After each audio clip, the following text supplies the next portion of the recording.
Hey everybody, welcome to this free edition of our Trader User Group weekly roundup for the trading week ending July 21st, 2023. I'm Preston Brent. Thanks for tuning in. Well, this week's theme is pause for the cause, and I think it's certainly in order after this big run up that we've had. I mean, let's just take a look at the indexes year to date and just kind of see where the performance is sitting right now as we get through the midway point of the year. If you look at the U.S. markets, the only one in the red slightly this week was Nasdaq. It's kind of, but really it's not much. 57 basis points down for the week, but everybody else was up a little bit. Dow up the most, playing catch up a little. Year to date, though, everybody's solidly in the green. Even the Dow has kind of moved up off the lower percentage numbers. It's up a little over 6.28%. S&P up 18.15%. Nasdaq a big 34%. Russell also up a little bit more than it was a couple of weeks ago at 11%. We are seeing, as I said, the tech heavy Nasdaq, just having a little bit of a small pullback here, a little bit of a consolidation. Retail sales, we're seeing there that it picked up about 20 basis points in June, but that's a slower pace than the 60 basis points that was expected. So we're going to watch that very closely there. We also get the jobless numbers, unemployment benefits fell for 2 weeks in a row. And we are seeing, which is even more troubling, in the leading economic indicators, which is more of a forward-looking gauge of U.S. economic activity. It's decreased for 15 months now, right? Really, we haven't seen that string of a sequential decline since 2007, 2008. Okay, so it could be telling a pretty interesting story coming up the end of this year into 2024. A lot of it is stemming from weaker consumer sentiment.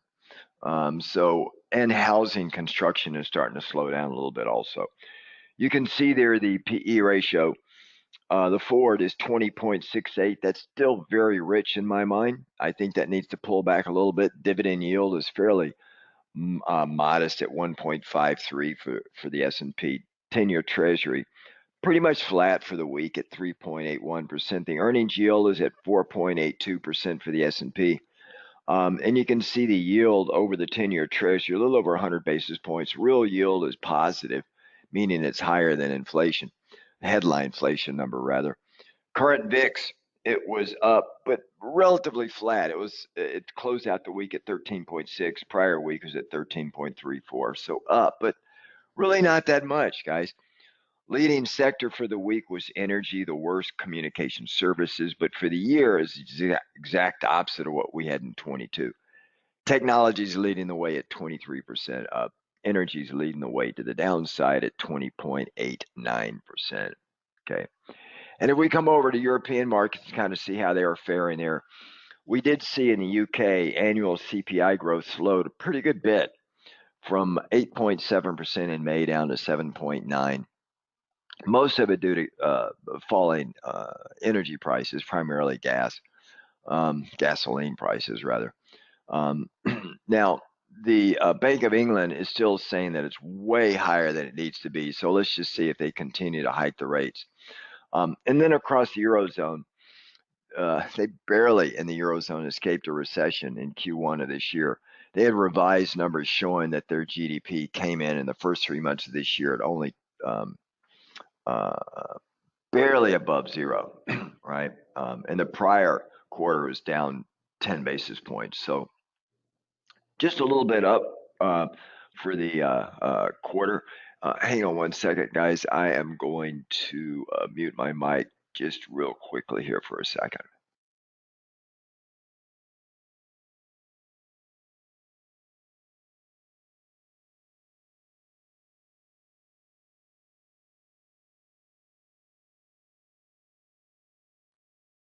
So basically, we've got inflation coming down everywhere, okay? Higher in the UK. Europe is coming down, but still higher in the US because they were a little bit lighter in raising their rates. But the Bank of England is still saying that they're really looking at being aggressive and getting that inflation rate down. But I think they're going to be slowing down their rate hikes. But we've got a flat economy all across Europe right now. And you never know it by looking at the indexes. The stocks was basically flat for the week, down to about 20 basis points. But year to date, everybody's fairly good. The FTSE over in London's the only one having a hard time. Had a pretty good strong week, 3.08%. Year to date, it's only up 3%, a little over 3, slightly under 3, rather, at 2.84. So that brought them back into the green for the year. The CAC 40, the French index, just barely in the green for the week, up 14.8 for the year. DAX up 16% for the year, the German index. So all in all, most of the economy is doing fairly good year to date, all right? Now, if we go over to the Asian markets and look first at Japan, you know, their mid-year economic forecast updates show that Japan revised down its economic growth in the fiscal year this year to 1.3% from 1.5, and they raised its total CPI forecast for this year to 2.6% from a previous forecast of 1.7. So for those that don't follow Japan, any inflation amount over 1.5% is a lot for Japan. Remember, they've been in a funk for 2 decades. And that's well above their 2% target. However, they want to be over 2% for a while before they start jury rigging their yen. And the way they do that is with their yield curve control process. But right now they haven't indicated that they're going to adjust it. So that's going to keep the yen relatively low right now because they're putting still a lot of stimulus in the Japanese economy. We'll watch it pretty closely, but that's kind of what I see here. They still have their ultra loose monetary policy, so that's going to keep the yen lower against the dollar. But when they start to adjust that, you're going to see the yen take off. Money come back to Japan, investing in bonds, coming out of U.S. Treasury. So that's going to be a real interesting move when they start to do it. I don't think they're there just yet. Okay, but if you look at Japan year to date, very healthy 23.84%. Very rarely do you see the Nikkei up that much in the year, right? I mean, it's second only to the US Nasdaq, really, for the G4 countries. Really huge numbers for Japan. And then if we go over to China and look at China, you know, they basically lower their latest GDP number. It came in on a year-over-year basis at 6.3%. That's below expectations, but faster than their Q1 numbers. Their Q1 numbers came in at 4.5%, but still a lot lower than what Japan or China is used to. But I think it's going to continue to be relatively benign over in China. Their economy on a quarterly basis, they grew about 80 basis points, and that's down from a 2.2% expansion in Q1, even though Q1 only came in at 1.45%. So let's see how this thing plays itself out. But Japan or China, their exports are slowing, their imports are slowing, and they're putting more money into the economy, like Japan. So they're throwing a lot of stimulus out there, and also their real estate sector is just not going anywhere. So we'll see how that all shapes up for the Asian markets, especially China and Hang Seng. Now, if we move over a little bit, and what I wanted to show you here, I'm going to switch my screen and show you some charts. And we'll just take a look at where the markets are looking right now and what I'm seeing here. So bear with me 1 minute as I get this chart up on the screen for you guys. And it'll take a couple of seconds to paint on your desktop there for those of you watching this weekend. If we look at the numbers here, what you're seeing is the S&P 500 E-mini futures. And looking at that, you can see this huge run up here. I mean, we hit our highs for the year, intraday highs on July 19th, up almost 20%, 19.16%. Barely cleared 4,600, and then we pulled back a little bit. This shaded zone here shows a little bit of an Elliott wave pullback. You can see the little small numbers there. It's traditional 1, 2, 3, 4, 5 kind of pattern. If I were to let my system calculate using a combination of Elliott wave and Fibonacci, I'll come down here and just tap on the 2 leg and come up. Well, let me just get this off. Let me get that. click the wrong button there. Let's do this. And if I let it calculate a typical pullback point, let's just highlight these two here. What it's going to look like is a midpoint of around 4,400 to 4,335. So let's say 4,400 to 4,350. Somewhere in that area there would be a typical expected pullback point. And as I told our members, I do believe in the month of August, September, we're going to get a 5 to 7, 8% correction. And that's what I would expect for the markets here. Now, understand we got the Feds coming out next week on Wednesday talking about their interest rate. It's over 85, 90% almost. They're going to hike 25 basis points, but that's not what the market's interested in. The markets have that already factored in. What the markets want to know is what are they going to do in September? Remember, there is not a Fed meeting in August.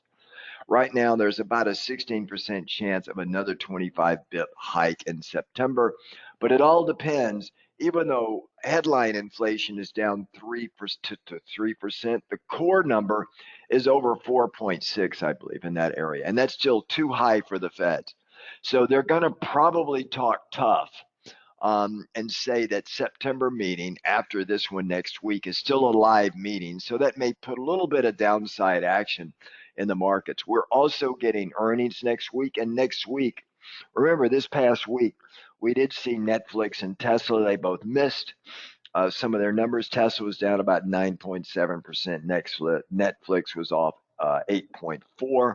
So that put a little bit of downward pressure because they're, part of the few companies that are really making up most of the gains this year for the S&P. So that was this past week. So this week, Tuesday after close, we do get Google and Microsoft, and then before Wednesday's open, we get Facebook. So these are going to be two big numbers. And then Wednesday, we come right up to the FOMC interest rate decision. Then we get the first pass of GDP in the U.S. on Thursday. And then we get the pace deflator PCE on Friday. So we got enough information coming out this week to really move these markets if there are any surprises. So you need to be very careful, and it doesn't surprise me to see people taking profits in technology right now. But I do see a little bit of a pullback in order in August, September timeframe before we have a little bit of a rally or a flourish through the end of the year. And if we look at the Dow, you can see the Dow made also new 2023 highs on July 20th. It's up intraday 6.71%. Okay, you can see that rush right there after we took out this pivot point here. So if we do move into a period of a pullback, I think the Dow will suffer the least and the Nasdaq will suffer the most. Okay. And speaking of Nasdaq, if I show you the Nasdaq 100 futures, remember those 7 stocks, the FANG anyway, account for 45 to 50% of the Nasdaq. Now they're going to be doing a re-indexing, so that's going to reduce some of their value on a relative weighted basis. And they've had to do that before, but you can see the pullback in Nasdaq I've got here at around 14,000 roughly. We're sitting at 15.5, so that would be 1,500 points on Nasdaq 100 futures, which to me would make sense given the big run up that we've had, right? So a 5 to 8% pullback on a 34% year-to-date gain is nothing. You're still over 27, 28% year-to-date, and we're not even a little more than halfway through the year. So just understand that's a little bit about what I'm seeing there on that. And then, of course, if we come over and we see the RUT or the Russell, you can see here, it also has not, the last new high in the Russell was made on February 2nd. So it is lagging everybody.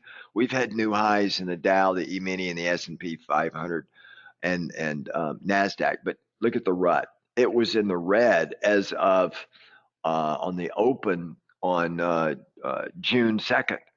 And then from June 2nd, we've almost taken out the highs for the year, right? I mean, it's had a big run up in the small cap.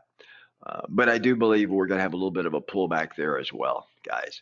So that's a little bit about what I'm seeing. Now, if we come down here and look at volatility, VIX, as I said, was up just a little bit for the week, but we're hovering towards the upper band of what I would consider as the red or green zone in volatility. And when we're down here, a little bit of a move higher, I do believe, is a higher probability move through August and September. All right, just understand that. I see that happening. The front month vol skew, you can see here, should be in the green.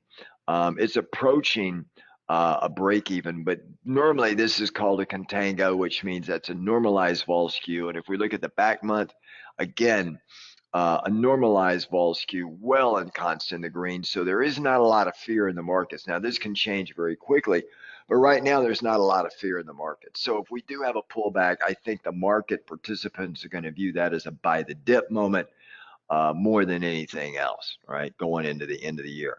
If we look at the bond market, you can see the bonds basically have been up off the lows here. We were near the 2023 lows back over here on July 10th, just about 12 calendar days ago, and we're moving up here. You can see how it's having a hard time getting over the 50 EMA.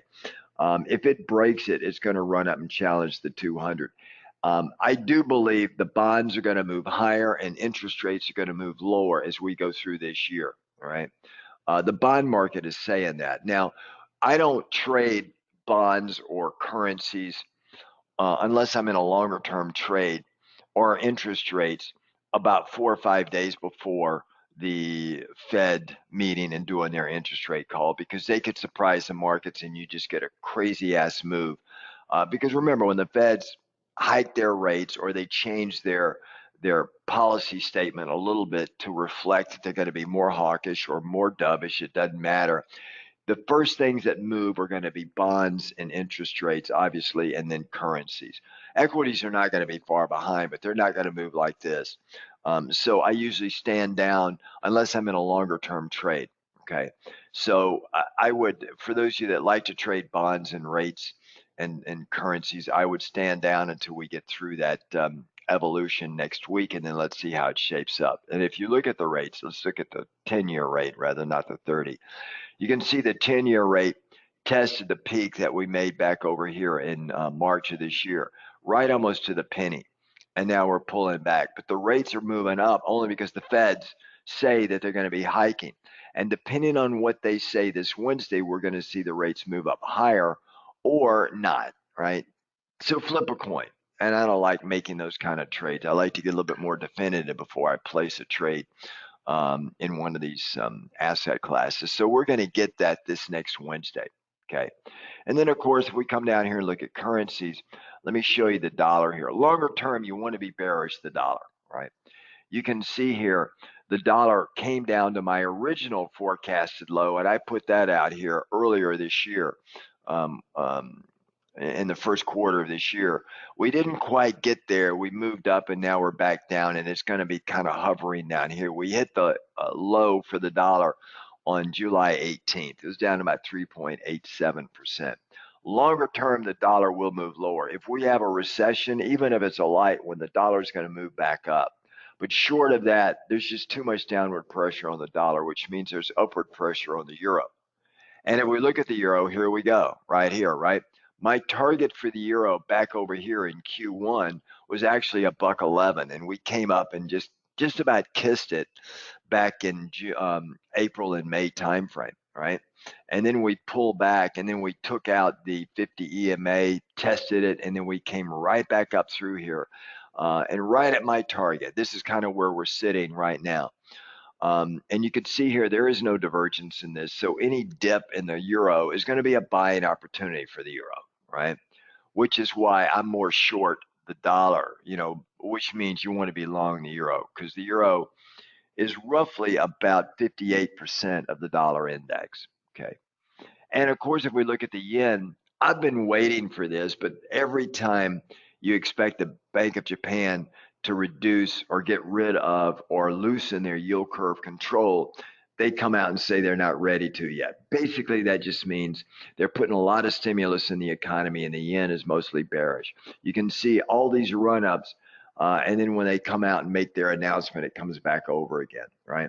So could this go lower? Yes, it could. I've got a little bit of a target right here. Let me just repaint the target. Let's just see here if that's roughly the same spot. Yeah, right around the same spot. If it gets lower, then playing the yen long makes sense because I don't think they're going to let the yen get much weaker than that before they start to play with it. All right, which means they reduce their yield curve control, which means they reduce their stimulus in the economy a little bit, and that means a lot of money will be repatriated back to yen and back to Japanese bonds out of the U.S. markets, and that'll be bullish the yen, right? So I see that longer term for sure. And then, of course, if we come down here and look at gold, I wouldn't touch gold the week of the Feds. Gold, as you can see, has been trying to be bullish, but I think it's going to roll back over maybe one last time before settling in longer term bullish. All right. Right now, it's neutral to bearish, even though we've had a little bit of a run here. I think it's going to come back down. Same thing with silver. Silver's got a higher beta than gold, which means it moves faster, quicker. But I think this is going to kind of come back down a little bit before it settles in and makes a longer term, longer trend to the upside. Right. So that's silver and gold. And then, of course, if we look at copper, with China hurting, copper's naturally down, right? This is a daily chart. You can see this regression channel. It does not get too far north. It doesn't break the northern side of this regression channel. It's only done it once before. That was in April. It attempted to here, but it quickly got shoved back into the channel. It's going to eventually end down here, and then we're going to start a longer regression move higher. But right now, I wouldn't touch it, primarily because China is having a hard time economically. If we get into a recession, this thing is going to be at the lower end of this regression channel, probably busting out to the bottom like what you see right over here back in middle of May timeframe. So it's a little bit about what I see in the metals market. And then, of course, if we come over and look at energy, let's look at oil first. Oil had a strong Friday. You can see here oil is still, it's going to come up and probably challenge the 200 EMA. Okay. I don't know if it's going to get much higher than that. We're in the red for the year for oil. Okay. Notice on the 50 EMA, it had a hard time breaking it. When he finally did, it tested it for a few days, and we got a little bit of escape velocity. The 50 EMA has got an upward vector. The 200 is flat. So it's going to be stuck in here for a while. You know, the way we trade this, we got a perfect trade for that, members. I'll remind you guys this Sunday evening how you can trade that if you're interested in it. Okay, it's a nice way to trade it. If we look at nat gas, it's still scumming along on the bottom. Great way to trade it. It's going to gradually move higher, but at a very slow rate. You know, we've got ways to trade this. The easy way, to be honest, is just bull put spreads. You're selling a put and you're buying a put. You're selling a put right around here, around the 2, and then you're buying a put a little bit lower than that to hedge any downside move, and then just collect the premium, right? Because there's premium in bull puts, and that's kind of how you want to play it, okay? And then, of course, if we look at, there's really not much else here that I'm interested in at this moment. Members, I've got a couple of stocks I'll show you that look pretty promising over the next 6 months, surprisingly so. All right, everybody, have a great weekend. Members, I'll see you Sunday evening for our weekly market watch. If you're not a member, I highly encourage you to come in. Some of our trades, you know, they'll pay for your membership 2 or 3 times over. And we like to trade all asset classes, as you can tell. All right, everybody, have a really good one. Members, I'll see you Sunday evening for our weekly market watch. Ciao, folks.